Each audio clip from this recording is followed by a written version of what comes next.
Welcome to సాక్ష్యం TV. ముందుగా headlines చూద్దాం.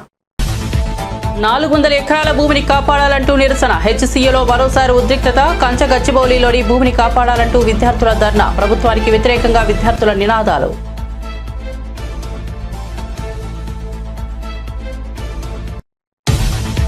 బాపట్ల జిల్లాలో చంద్రబాబు పర్యటన. పర్చూరు నియోజకవర్గం కొత్తగొల్లపాలెం గ్రామంలో పింఛన్ల పంపిణీ. ఇంటింటికి తిరిగి పింఛన్లు ఇచ్చిన సీఎం.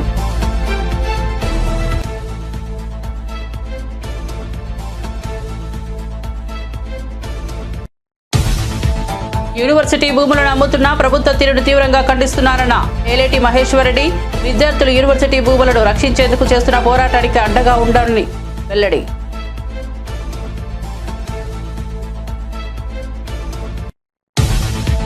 P4 అనేది కేవలం ప్రజల దృష్టి మరల్చేందుకు తెరపైకి తీసుకొచ్చిన డ్రామా మాత్రమేనన్న మాజీ మంత్రి చెల్లుబోయిన వేణుగోపాలకృష్ణ. చంద్రబాబు మాటలు మోసం అన్న విషయం ప్రజలకు ఇప్పటికే అర్థమైపోయిందని వెల్లడి.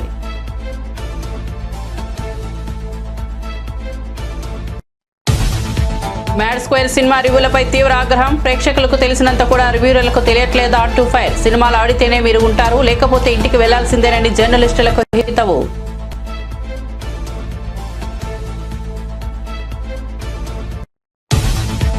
అంతరిక్షం నుంచి ఇండియా అద్భుతంగా కనిపించిందన్న సునీత విలియమ్స్. హిమాలయాలు అద్భుతంగా కనిపించాయన్న సునీత. త్వరలోనే ఇండియాకు వెళ్లాలనుకుంటున్నానని వెల్లడి. తనలో భారత్ మూలాలు ఉండటం గర్వంగా ఉందని వ్యాఖ్య.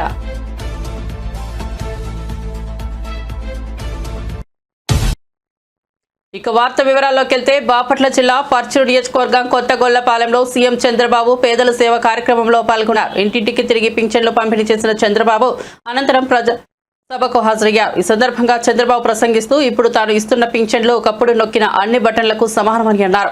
పింఛన్ల రూపంలో నెలకు 2,722 కోట్లు పంపిణీ చేస్తున్నామని వెల్లడించారు. ఏడాదికి 33,100 కోట్లు ఖర్చవుతోందని తెలిపారు. గతంలో ఒక నెల పింఛన్ తీసుకోకపోతే ఆ డబ్బే వచ్చే పరిస్థితి లేదని, కానీ నేను ఒక నెల పింఛన్ తీసుకోకపోతే 2వ లేదా 3వ నెల తీసుకునే అవకాశం ఇచ్చానని వివరించారు. 2 నెలల పింఛన్ తీసుకుని వారు 93,300 మంది ఉన్నారని వెల్లడించారు.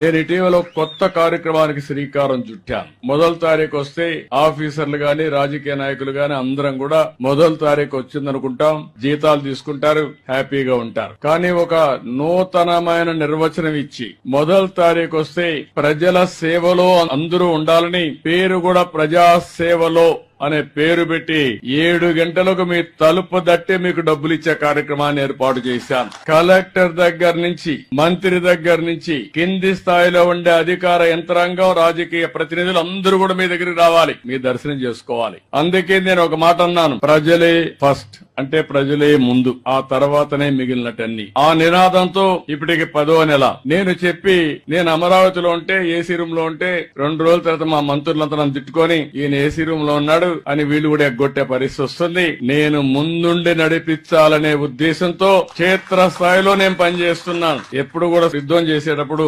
సైన్యాధిపతి ముందుండకపోతే యుద్ధంలో జయించలేము. అందుకని నేను ఈ కార్యక్రమానికి శ్రీకారం చుట్టాను. ఎన్నికల ముందు చాలా విషయాలు మీకు చెప్పాను. నేను ఈ రోజు సమస్యలున్నాయి, చాలా కష్టాలున్నాయి. ఏదైనా ప్రజల సమస్యలు మాట్లాడితే వాళ్ళ మీద దాడులు చేశారు. గ్రామాల్లో ఉండే మీరంతా బయట రానియకుండా మిమ్మల్ని కట్టడి చేశారు, వేధింపులు చేశారు, ఇవన్నీ జరిగాయి. ఆ రోజు నేను ఒక మాట చెప్పింది, మళ్లీ ఈ రాష్ట్రాన్ని పునర్నిర్మాణం చేసి మీ జీవితాల్లో వెలుగు చూపించే బాధ్యత నేను తీసుకుంటానని ఆ రోజు చెప్పాను. ఆ మాట ప్రకారం ముందుకు పోతున్నాం. నేను వచ్చిన మొట్టమొదటిసారిగా మీరు గుర్తుపెట్టుకోండి, డబ్బులు లేవు, జీతాలు కూడా ఇవ్వగలుగుతామా లేదా నాకే అనుమానం. కానీ ఒక మాట చెప్పాను, ఏప్రిల్ నుంచి పెంచిన పింఛన్ ఇస్తానని చెప్పాను. మామూలుగా చెప్పలేదు, అన్ని ఆలోచించే చెప్పాను. మీరు కష్టాల్లో ఉన్నారు, నాకు ఎన్ని ఇబ్బందులున్నా పర్వాలేదు, ముందు మీకు న్యాయం చేయాలని ఆ రోజు నేను చెప్పాను. అందుకనే మీరు ఒకసారి చూస్తే ఈ పింఛన్ అనేది కూడా అందరూ ఆలోచించుకోవాలి. 63 లక్షల మందికి పింఛన్లు వస్తున్నాయి. మీరు ఒక్కసారి ఆలోచించుకోవాల్సిన అవసరం ఉంది. వేరే రాష్ట్రాల్లో ఇస్తున్నారా, ఇస్తే ఎంత ఇస్తున్నారు అని మీరందరూ గుర్తుపెట్టుకోవాల్సిన అవసరం ఉంది. పింఛన్ ప్రారంభించింది ఎన్టీ రామారావు గారు 35 రూపాయలు, దాంతో ప్రారంభమైంది. నేను వస్తానే దాన్ని 70 చేశాను. ఆ తర్వాత మళ్లీ ముఖ్యమంత్రి అయిన తర్వాత 2014లో 200 రూపాయలు రూపాయలు ఒకేసారి 5 రెట్లు 1000 రూపాయలు చేశాను. మళ్ళీ 1000 రూపాయలు 2000 రూపాయలు చేశాను. ఇప్పుడు కూడా కొంతమంది మాట్లాడతారు మేం చేశాం 2000 అంటారు. మీరు చేసింది 2000 కాదు, 2000 నుంచి 5 సంవత్సరాల్లో 250 ఇచ్చి 5 ఏళ్లు ఇచ్చారు మీరు. నేను వస్తానే ఏప్రిల్ నుంచే పెంచిన పింఛన్లు 3000 నుంచి 4000 రూపాయలు మీకు చేశాం. కంచగచ్చిబౌలి భూముల వివాదం నేపథ్యంలో హెచ్సియు వద్ద ఉద్రిక్తత నెలకొంది. ఆ భూములను పరిరక్షించాలంటూ పెద్ద ఎత్తున విద్యార్థులు ఆందోళనకు దిగారు. హెచ్సియు మెయిన్ గేట్ వద్దకు చేరుకుని నిరసన తెలిపారు.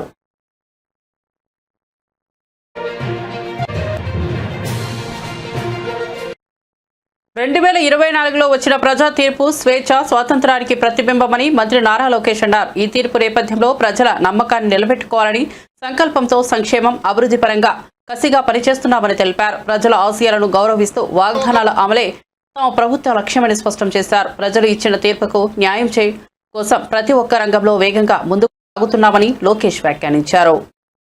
ఇచ్చిన హామీ నిలబెట్టుకుంటూ ఇంకో పక్కన అభివృద్ధి ముందలు తీసుకెళ్తున్నాం. ప్రజలందరూ ఒక్కసారి గుండె పైన చేయి పెట్టుకుని ఆలోచించండి. ఇదే రోడ్లో నేను నడిచా, స్కేల్ పెట్టి కొలతలు కొలిసా ఎంత లోతు గుంతుందని. నేను ఎక్కడ నడవాలంటే కార్యకర్తలు పక్కన పెట్టుకుని సరదాగా చేసి మాట్లాడుతూ నడిచేవాడు. కానీ మన ప్రాంతానికి వచ్చి గల గుంటలు చూసి ఆగ్రహం ఇప్పుడు మాట్లాడదు ఏ గుంతలు ఎప్పుడు పడతామో తెలియని పరిస్థితి. కానీ అదే ఎన్డీఏ ప్రభుత్వం అధికారంలోకి వచ్చిన వెంటనే రిపేర్లకి డబ్బులు విడుదల చేసి పెద్ద ఎత్తున రోడ్లు రిపేర్ చేస్తాం జరిగింది. ఇంతేకాదు ఆనాడు నేను హామీ ఇచ్చా, ఎన్డీఏ ప్రభుత్వం అధికారంలోకి వచ్చిన వెంటనే ఈ రోడ్డు విస్తరణ కూడా చేస్తాం, 4 లేన్ రోడ్ వేస్తామని ఆనాడు చెప్తాం జరిగింది. ఇంకా మీ ఎమ్మెల్యే గారు కూడా వదిలిపెట్టాడబ్బా, వెంటాడాడు. ఒక పక్కన ఉప ముఖ్యమంత్రి గారు పవన్ అన్నతో పోరాడారు, ఇంకో పక్కన శాసనసభకు వస్తే చాలు అన్న యువగల మామి కొంచెం మీదే బాధ్యత కదా అన్నాడు. ఆయన ప్రోత్సాహంతో ఈ రోజు మనం ఈ ప్రాజెక్ట్ ముందలు తీసుకెళ్తున్నాం. 4 లేన్ రోడ్ చేసినప్పుడు ఇక్కడంతా కొంతమందికి అంటే ఇక్కడున్న షాపులు గాని ఇల్లు ఉన్న వాళ్ళు కొంచెం ఇబ్బంది ఉందని నాకు తెలియజేస్తాం జరిగింది.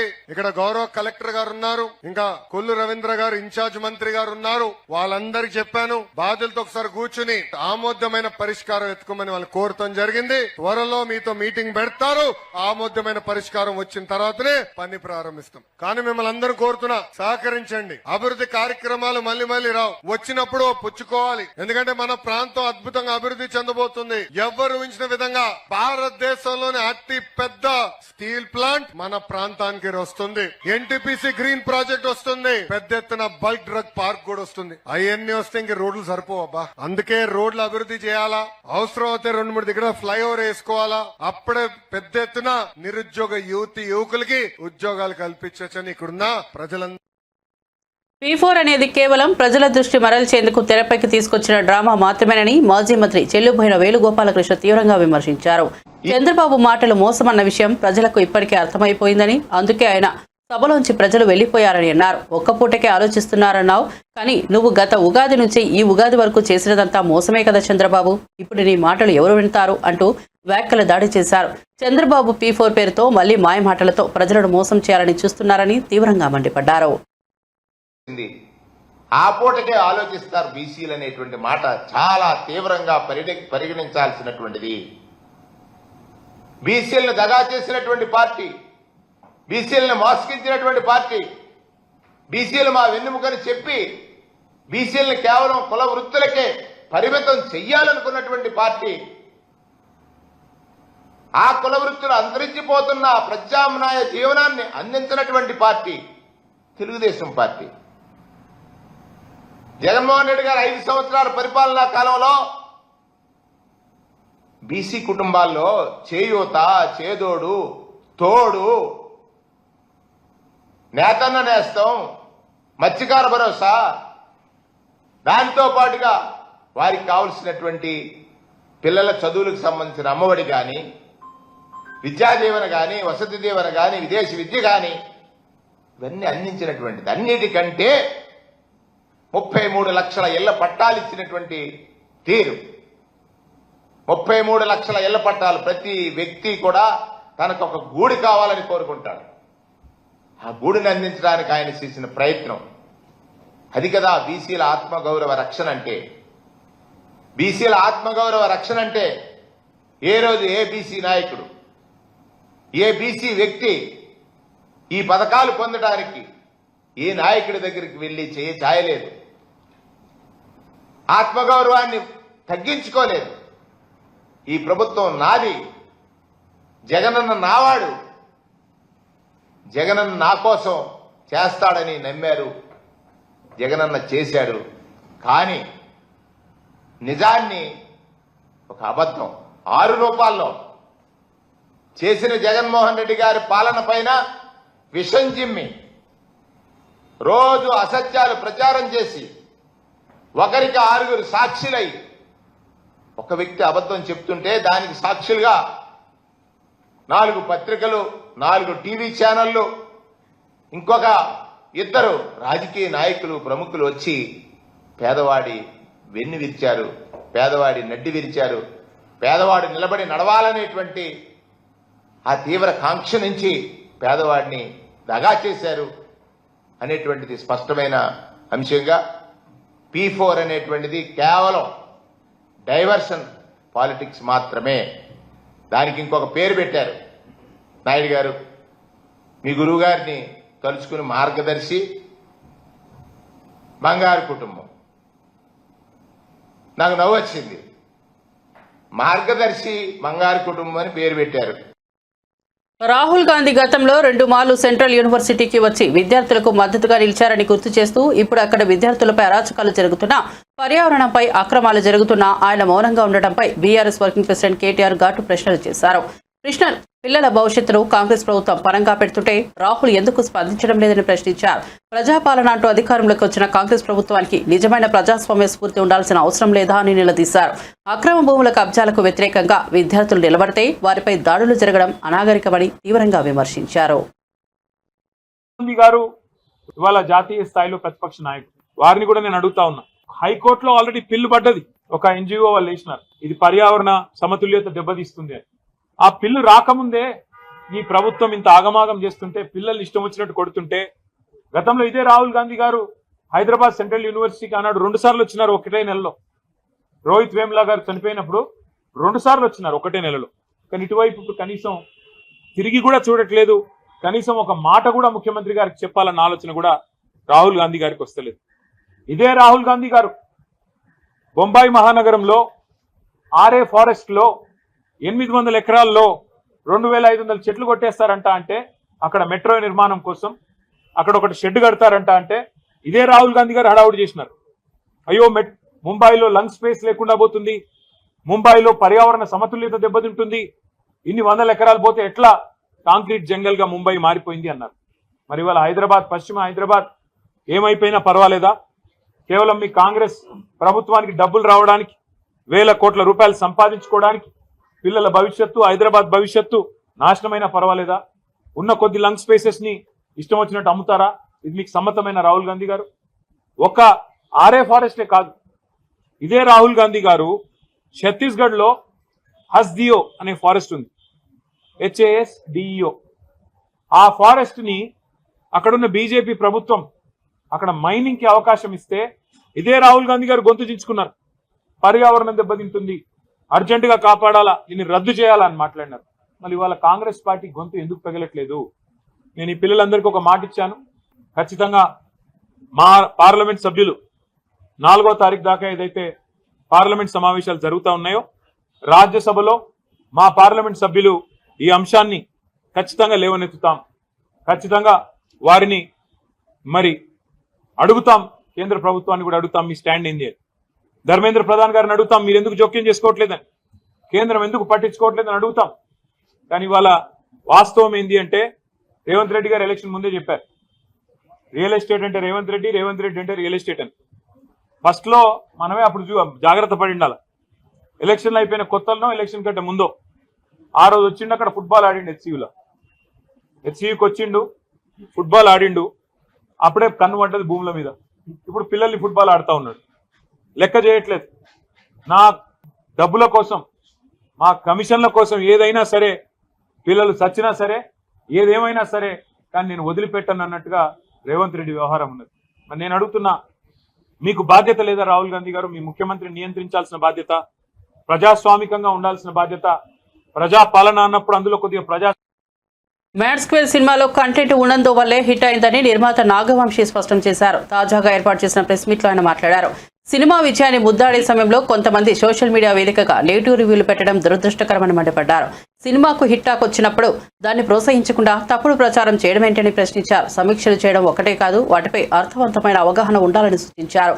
పరిశ్రమలో ఉన్న ప్రతి ఒక్కరూ మంచి సినిమాల్ని ప్రోత్సహించాలని, నెగిటివ్ ప్రచారాలతో యువ దర్శకుల ఉత్సాహాన్ని దెబ్బతీయొద్దని అన్నారు. చాలా మంది కంటెంట్ లేకపోయినా సీక్వెల్ కాబట్టి ఆడుతుందని, సీక్వెల్ కరెక్టే, ఇది కంటెంట్ లేకపోయినా సీక్వెల్ కాబట్టి ఆడుతుందని వేస్తే సీక్వెల్ ఇదేమి పుష్ప 2, బాహుబలి 2, KGF 2 కాదు కదా. ఎలా ఉందో చూసేయడానికి ఆ 3 సినిమాలు కూడా బాగున్నాయి, మళ్ళీ దాని కాంట్రవర్సీ చేయకుండా ఎలా ఉన్నా చూసారు కదా. ఏదన్నా పెద్ద హీరో లేడు, హై మూమెంట్స్ ఉండవు, హీరోయిక్ మూమెంట్స్ ఉండవు, అయినా అరుస్తూనే ఉన్నారు జనం సెకండ్ హాఫ్లో. మరి ఎందుకంటారు జనానికి తెలియలేదా మీకు తెలిసినంత సినిమా గురించి? పోనీ మీకే ఎక్కువ తెలుసా? రివ్యూస్ రాసిన రోజు కూడా రివ్యూస్ అది వచ్చేసిన తర్వాత నేను రిలీజ్ రోజు సాయంత్రం ప్రెస్ మీట్ పెట్టా, కానీ ఏం రివ్యూస్ గురించి మాట్లాడలా. ఎందుకంటే వాళ్ళ జాబ్ వాళ్ళది, మన జాబ్ మంది. కానీ వాళ్ళ రివ్యూని జస్టిఫై చేయడానికి వాళ్ళు ట్వీట్లు వేస్తున్నారు సినిమా కరెక్షన్ ఊరికే ఉన్నాయి కంటెంట్ లేకుండా. అది కరెక్ట్ కాదు కదా. ఇది సినిమా ఇండస్ట్రీ, మీరు నేను కోఎగ్జిస్ట్ అవ్వాలి. నేను సినిమాలు రిలీజ్ చేసి హిట్ అయ్యి నేను సినిమా తీస్తేనే మీ వెబ్సైట్ రన్ అవుతుంది, నేను యూట్యూబ్ ఇంటర్వ్యూ ఇస్తేనే మీ యూట్యూబ్ ఛానల్స్ రన్ అవుతాయి. మీ ఇండస్ట్రీలో మేము యాడ్ ఇస్తేనే మీ వెబ్సైట్ రన్ అవుతుంది. అంతేగాని సినిమాని చంపేయడానికి ట్రై చేయమాకండి. మీ రివ్యూలు మేమే కాదల్లా. ఆ రోజు రివ్యూలు వచ్చిన తర్వాత నేను ప్రెస్ మీట్ పెట్టా, కానీ రివ్యూల గురించి ఏం కామెంట్ చేయాల. నేను ఇప్పుడు రివ్యూ గురించి కామెంట్ చేయాలి, మీ ఒపీనియన్ మీ ఇష్టం. కానీ సినిమా ఆడుతున్న తర్వాత కూడా సినిమా ఎందుకు ఆడుతుందని అనాలిసిస్ మీరు ఇవ్వాల్సిన అవసరం లేదు. మీ జడ్జ్మెంట్ జనాలకు అక్కర్లా. జనం ఆల్రెడీ జడ్జ్ చేసేసి జనం చూస్తున్నారు దాన్ని. ఆ జడ్జ్మెంట్ చేసి సినిమాల గురించి సినిమాని డిస్ట్రాయ్ చేయడానికి ట్రై చేయమాకండి. సినిమాలు ఆడితేనే మీరు ఉంటారు, లేకపోతే వెబ్సైట్ మూసి ఇంటికి రావాల్సి వస్తుంది అందరూ. అంతగా మా మీద పగుంటే దమ్ముంటే మానిపారేయండి, బ్యాన్ చేయండి. ఇప్పుడు నేను ఇంత కామెంట్ చేశాను కదా, నా సినిమాలు బ్యాన్ చేయండి, నా సినిమా ఆర్టికల్స్ రాయకండి, నా దగ్గర యాడ్ తీసుకోకండి, నా సినిమాలు రివ్యూ రాయకండి, చూద్దాం చూసుకోండి, నాకేం అవసరంలా. మీరు మానేయండి, మమ్మల్ని బ్యాన్ చేయండి, చూస్తా నేను. నా సినిమా నేను ఓపెన్గా చెప్తున్నా, నా సినిమా బ్యాన్ చేయండి, నా ఆర్టికల్స్ రాయకండి, నా సినిమా ఆర్టికల్స్, నా సినిమా రివ్యూ రాయకండి. నేను ఎలా ప్రమోట్ చేసుకోవాలి సినిమా నేను ప్రమోట్ చేసుకుంటా. మీరు వెబ్సైట్లు ప్రమోట్ చేస్తేనే సినిమాలు ఆడట్లేదు కదా. క్యాంపులో ఎంపీటీసీల బాగోగులు చూసుకుంటున్న జయచంద్రారెడ్డి ఇంటిపై పరిటాల కుటుంబ సభ్యులు దాడి చేసినప్పటికీ పోలీసులు స్పందించకపోవడం దారుణమని మాజీ ఎమ్మెల్యే తోపుదుర్తి ప్రకాష్ రెడ్డి తీవ్ర ఆగ్రహం వ్యక్తం చేశారు. లింగన్న హత్యకు ఇదే నేపథ్యమని పోలీసులు చర్యలు తీసుకుని ఉంటే ఈ ఘటన జరిగి ఉండేది కాదని అన్నారు. లింగన్న కుమారులు 6 హంతకుల పేర్లు చెప్పినప్పటికీ ఎఫ్ఐఆర్లో కేవలం 2 పేర్లు మాత్రమే నమోదు చేయడం అన్యాయమన్నారు. బంధువులు పోలీసులకి ఇన్ఫామ్ చేశాం, సిఐ గారికి ఇన్ఫామ్ చేస్తే 2 కానిస్టేబుల్ వెళ్లారు. పరిటాల సునీత బంధువుల చేతిలో బూతులు, వాళ్ళ 180 బూతులేవో తప్ప వేరే రావు, వాళ్ళ చేత బూతులు తిట్టించుకొని వచ్చారు. 28వ తేదీ కూడా మళ్ళీ అదే రిపీట్ అయింది. మరి 2 రోజులు దాడులు జరిగినాయి, రాళ్లతో దాడులు జరిగినాయి, కట్టెలతో కొట్టినారు. పోలీసులు యాక్షన్ తీసుకోలేదు. మరి సుధాకర్ యాదవ్ బాధ్యత కాదా? ఆ రోజు వారి మీద కేసులు పెట్టింటే ఇదే ఆదర్శ్ మీద, ఇదే నవకాంత్ మీద, ఇదే నరసింహుల మీద, ఆ రోజు ఇదే రమేష్ మీద ఆ రోజు కేసు కట్టింటే, వాళ్ళని తీసుకొచ్చి స్టేషన్లో పెట్టింటే 30వ తేదీ మర్డర్ జరిగేదా? లింగన్న మర్డర్ జరిగేదా? మరి ఎవరు బాధ్యత? ఇది పోలీస్ స్పాన్సర్డ్ మర్డర్ కాదా? సుధాకర్ యాదవ్ కాదా ఈ హత్యకు బాధ్యుడు? అతను పచ్చకండువా కప్పుకొని పనిచేస్తున్నాడా, కాకి చొక్కాకు పనిచేస్తున్నాడా? మరి డీజీపీ గారు ఆలోచన చేయాల. ఆయన కేవలం తన భవిష్యత్తు రాజకీయ ప్రయోజనాలను దృష్టిలో పెట్టుకొని పరిటాల కుటుంబానికి కొమ్ము కాస్తా ఉన్నాడు.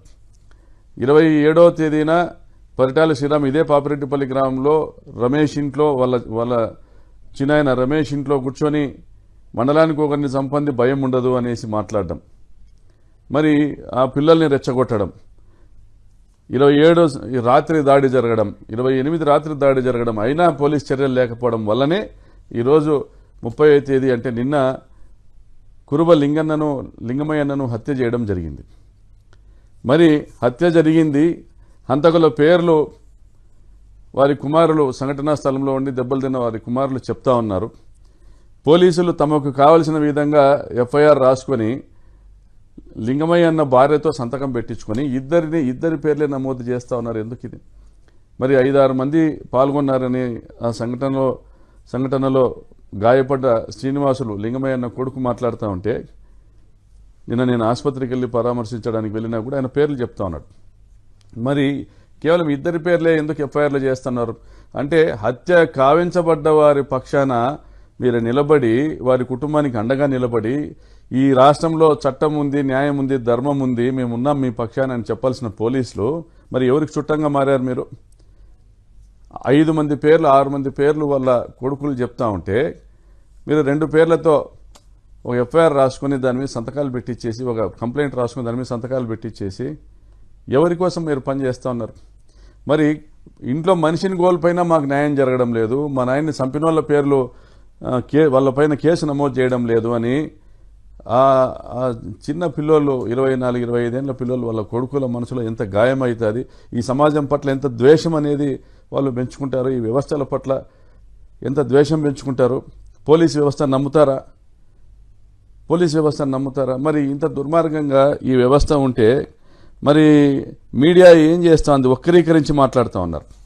మరి నేను లింగమయ్య అన్న చావు బతుకుల్లో ఉన్నాడు, మా మీద కేసులు పెట్టినారు, 132 నాన్ అవైలబుల్ సెక్షన్ ఉంది. యూనివర్సిటీ భూములను అమ్ముతూ పాలనను రియల్ ఎస్టేట్ దందాకు మారుపేరుగా మార్చిన రేవంత్ రెడ్డి ప్రభుత్వ తీరును తీవ్రంగా ఖండిస్తున్నామని తెలంగాణ బీజేపీ శాసనసభాపక్ష నేత ఏలిటి మహేశ్వరరెడ్డి అన్నారు.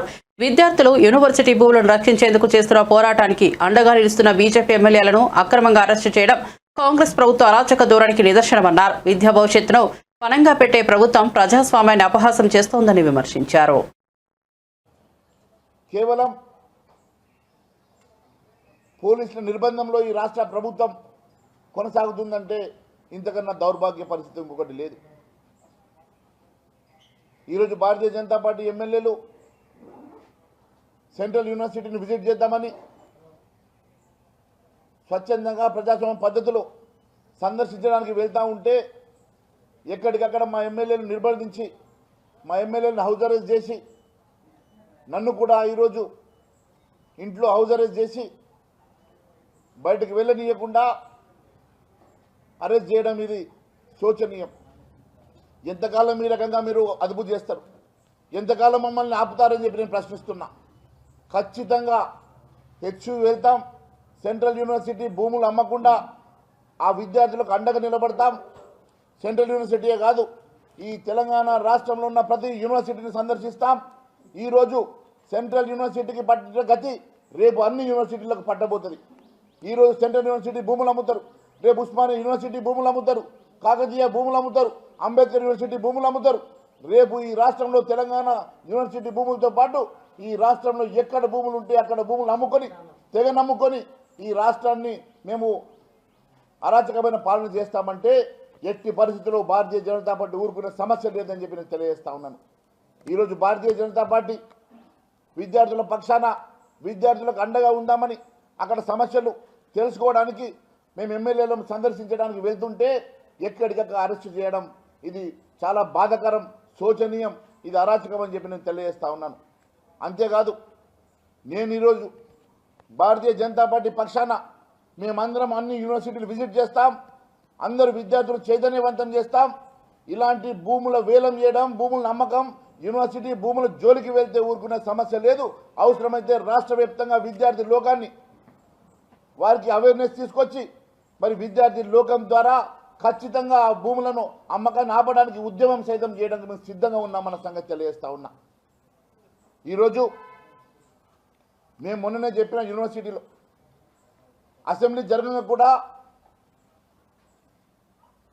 ఈ భూముల అంశం లోపల బీజేవైఎం చేస్తున్నటువంటి ధర్నాకు నేను మద్దతు ఇవ్వడానికి వెళ్తే నన్ను సైతం అసెంబ్లీ జరిగేటప్పుడు అరెస్ట్ చేశారు.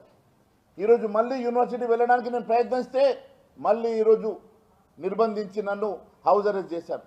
నేను ఒకటే అడుగుతా ఉన్నాను, ఎంతకాలం అరెస్టు చేస్తారు? ఎంతకాలం మమ్మల్ని ఆపుతారు? ఖచ్చితంగా రేపు రాబోయేది భారతీయ జనతా పార్టీ ప్రభుత్వం. ఎట్టి పరిస్థితుల్లో ఊరుకునే సమస్య లేదు. ఈ భూములు కొనడానికి ఏ వ్యాపారవేత్త కూడా ముందుకు రావద్దని మీ ద్వారా నేను అప్పీల్ చేస్తా ఉన్నాను. ఇది విద్యార్థి లోకం విద్యార్థుల కోసం గతంలో పార్లమెంట్లో యాక్ట్ చేసి మరి ఈ యూనివర్సిటీని తెలంగాణ రాష్ట్రానికి ఇచ్చిన సంగతి గుర్తు చేస్తున్నా. 1969లో తొలి తెలంగాణ ఉద్యమంలో 369 మంది పోలీసు తూటాలకు బలైతే ఆ రోజు వారి పాపాన్ని కడిగేసుకోవడానికి పార్లమెంట్లో యాక్ట్ పెట్టి తెలంగాణకు ఒక యూనివర్సిటీ ఇచ్చిండ్రు. అదే యూనివర్సిటీ ఈరోజు హైదరాబాద్ సెంట్రల్ యూనివర్సిటీ. ఆ రోజు 1970లో ఇందిరాగాంధీ గారు వచ్చినప్పుడు ఇక్కడ 2300 ఎకరాల భూమి ఇది ఎన్టీఆర్ జిల్లా నందిగామలో పెన్షన్ సొమ్ముతో వెల్ఫేర్ అసిస్టెంట్ పరారైన ఘటన కలకలం రేపుతోంది. కంచికచర్ల పట్టణంలోని 3వ సచివాలయంలో పనిచేస్తున్న తోటా తరుణ్ అనే వెల్ఫేర్ అసిస్టెంట్ 7.5 లక్షల పెన్షన్ సొమ్ముతో పరారయ్యారు. ఉదయం పెన్షన్ పంపిణీ కోసం లాగిన్ అవ్వలేదని ఫోన్ చేసినా స్విచ్ ఆఫ్ రావడంతో అధికారులు అనుమానం చెందారు. తీరా తెలుసుకోవటే పెద్ద మొత్తం సొమ్ముతో తరుణ్ గల్లంతైనట్టు స్పష్టమైంది. ఎండీఓ పోలీసులకు ఫిర్యాదు చేశారు. గతంలో నెమలి ప్రాంతంలో కూడా తరుణ్ పెన్షన్ గోల్మాల్ వ్యవహారంలో సస్పెండ్ అయిన ఘటన ఉన్నట్టు సమాచారం. పోలీసులు విచారణ చేపట్టారు. కంచికచర్ల 3 సచివాలయానికి సంబంధించి వెల్ఫేర్ అసిస్టెంట్ తోట తరుణ్ కుమార్ వెల్ఫేర్ అసిస్టెంట్ మామూలుగా ఈరోజు 1వ తారీఖు పొద్దుటే ఉదయం 7 గంటలకి పెన్షన్ స్టార్ట్ చేయవలసి ఉంది. అతను ఇవ్వాల్సిన 100 పెన్షన్ల తాలూకు 4,58,000 రూపాయలు. ఉదయం 8:30 కూడా స్టార్ట్ చేయకపోయేటప్పటికి ఫోన్ ద్వారా సంప్రదించినప్పుడు స్విచ్ ఆఫ్ వచ్చింది. అప్పటి నుంచి కంటిన్యూగా ట్రై చేస్తున్నాము. ఆ తర్వాత అతని own village native village Gampalagudem పెనుగొలని విలేజ్ అన్నారు. అక్కడికి కూడా గంపలగూడెం వాళ్ళ ద్వారా ట్రై చేసి అక్కడికి ఇంటికి కూడా మనిషిని పంపించినప్పుడు వాళ్ళ బ్రదర్ అలాగే ఫాదరు పొద్దుటే మార్నింగ్ ఉదయం తెల్లారుజామునే 5 గంటలకి ఇంటి దగ్గర నుంచి బయలుదేరారని చెప్పారు. అయితే ఇక్కడికి ఇప్పటికీ కూడా రీచ్ కాలేదు. అతను ఇవ్వాల్సినటువంటి అంటే ఎన్నిసార్లు ట్రై చేసినప్పటికీ కూడా ఫోన్కి అందుబాటులో లేని కారణంగా మరి పెన్షన్ అందరికీ మిగిలిన వాళ్ళు ఎవరికి ఇబ్బంది కలగకుండా ఆ అమౌంట్ అలాగే ఒక వెటర్నరీ అసిస్టెంట్ కూడా 2,92,000 అంటే 29వ తారీఖు అమౌంట్ డ్రా చేసినప్పుడు ఆ వెటర్నరీ అసిస్టెంట్ తన సొంత కారణాలతోటి ఆ అమౌంట్ తీసుకోలేదు. 1వ తారీఖు తీసుకుంటానని చెప్తే 1వ తారీఖు ఇస్తానని చెప్పేసి అన్నారు. మొత్తం అమౌంట్ 7,50,000 రూపాయలు అతని దగ్గర ఉంది. ఫోన్కి అందుబాటులో లేదు. సో అతని కోసం ట్రై చేస్తున్నాము. అదే విషయం పై అధికారులకు కూడా తెలియజేస్తాము. అయితే పెన్షనర్స్ ఎటువంటి ఇబ్బంది పడకుండా ఉండటం కోసం ఆల్టర్నేటివ్గా అమౌంట్ అడ్జస్ట్ చేసి వాళ్ళందరికీ కూడా పంపిణీ అనేది స్టార్ట్ చేయడం జరిగింది. గతంలో అంటే మాకైతే ఇక్కడ జూలై 24లో జాయిన్ అయ్యాడు. గంపలగూడెం నుంచి ఇక్కడ జాయిన్ అయ్యాడు. నెమల్లో పెన్షన్ అమౌంట్ మిస్అప్రాపరేషన్ మీదే సస్పెండ్ అయ్యాడని చెప్పి తెలిసింది. అది కూడా ఎప్పుడైతే మాకు ఇక్కడ ఫోన్కి అందుబాటులో లేకుండా స్విచ్ ఆఫ్ చేస్తున్నాడో అప్పుడు అందుకు ప్రీవియస్ స్టేషన్లో అక్కడ వాళ్ళని సంప్రదించినప్పుడు వాళ్ళు ఈ విషయం తెలియజేశారు. సో కాబట్టి ప్రజెంట్ అయితే అప్పుడు ఇప్పటికీ కూడా అందుబాటులోకి రాలేదు. పెన్షనర్స్కి ఎటువంటి ఇబ్బంది లేకుండా తెలియదు. మేము ఇప్పుడు చేస్తున్నాం. ఇప్పుడు పోలీస్ కంప్లైంట్ ఆల్రెడీ ఎస్ఐ గారికి ఓరల్గా చెప్పాము. ఫోన్ నెంబర్ ఇచ్చి కొంచెం ట్రేస్ అవుట్ చేయమని చెప్పాము. అయితే లాస్ట్ కాల్ మధ్యలో సిగ్నల్స్ ఉన్నాయని చెప్పారు వేరే ద్వారా ట్రాక్ చేసినప్పుడు. అంతవరకే ఉంది. ఏదైనా అమౌంట్ ఒకటి అతని దగ్గర నుంచి రావాలి, అలాగే మనిషి కూడా మనకి దొరకాలి. ఈ లోపల ఆల్రెడీ పై అధికారులకి ఓరల్గా చెప్పాము. ముఖ్యంగా రిపోర్ట్ కూడా రెడీ చేస్తున్నాం. ముందు అమౌంట్ అడ్జస్ట్ చేసి వాళ్ళందరికీ చేసిన తర్వాత ఈ లోపల అంతరిక్షం నుంచి భారత్ ఏ విధంగా కనిపిస్తుందన్న ప్రశ్నకు అంతరిక్ష యాత్రికురాలు సునీత విలియమ్స్ ముచ్చటెత్తే సమాధానమిచ్చారు. అద్భుతంగా ఉంది అంటూ భారతదేశ ప్రకృతి దృశ్యం చూసి తాను ముగ్ధురయ్యారని తెలిపారు. హిమాలయాలను దాటి వెళ్తున్నప్పుడు మైమర్చిపోయారని ఆ అరుదైన దృశ్యాలను బెచ్విల్మోర్ కెమెరాతో బంధించామని పేర్కొన్నారు. గుజరాత్, ముంబై ప్రాంతాల మీదుగా వెళ్లేటప్పుడు సముద్రంలో జాలర్ల పడవలు సిగ్నల్స్ లా కనిపించాయని చెప్పారు. భారత్ ప్రకృతి వైభవం అంతరిక్షం నుంచే ఆకట్టుకుందని ఆమె ఆనందం వ్యక్తం చేశారు. తాను త్వరలోనే భారతదేశంలో పర్యటించనున్నట్లు సునీత వెల్లడించారు. Every time we went over the Himalayas, and I'll tell you, Butch got some incredible pictures of the Himalayas. They're just amazing. And you can see, like I've described it before, just like this ripple that happened, obviously when the plates collided, and then as it flows down into India, it's many, many colors. I think when you come from the east going into like Gujarat and Mumbai, the fishing fleet that's off the coast there gives you a little bit of a beacon that here we come. And then all throughout India, I think the impression I had was it was just like this network of lights from the bigger cities going down through the smaller cities. Just incredible to look at night as well as during the day, highlighted of course by the Himalayas, which is just incredible as a forefront going down into India. I hope, and I think for sure I'm going to be going back to my father's home country and visiting with people and getting excited about the first, or not the first, but the Indian astronauts who's going up on the Axiom mission coming up. Pretty awesome. They'll have a hometown hero there of their own that will be able to talk about how wonderful the International Space Station is from his perspective. But I hope I can meet up at some point in time and we can share our experiences with as many people in India as possible, because it's a great country, another wonderful democracy that's trying to put its foot in the space countries, and we'd love to be part of that and help them along. Do you plan to take your crew members on that trip with you? Absolutely. You might stick out a little bit. మరిన్ని updates కోసం చూస్తూనే ఉండండి సాక్ష్యం TV.